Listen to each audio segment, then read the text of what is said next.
They are three world leaders who share a vision and trade philosophies in a world being pulled apart by strong anti-globalization sentiments. The politics of trade are always difficult in every country. I don't know any country where there aren't going to be some folks who argue against trade.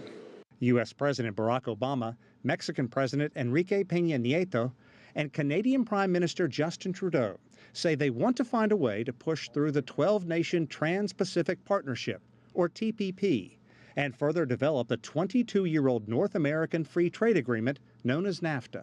We know that export-intensive industries pay on average 50% higher wages than non-exporting industries.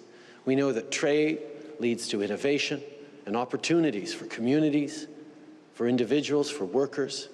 While these three leaders are in agreement, there is growing public sentiment favoring trade protectionism and isolationism. Global markets tumbled when the UK shocked the world and voted a split from the European Union.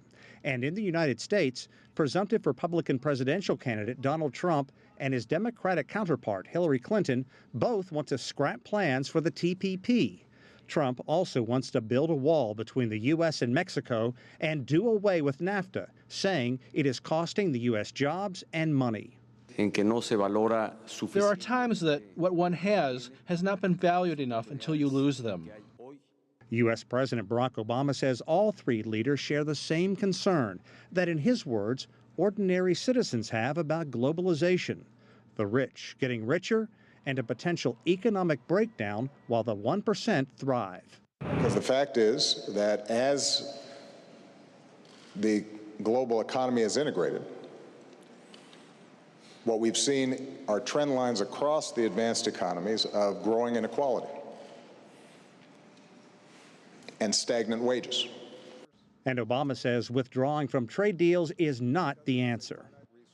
The three world leaders also want to make their mark on climate change. They adopted an ambitious plan to make their nations 50% dependent on renewable clean energy by 2025. Difficult, they say, but possible. Sean Caleb, CCTV in Washington.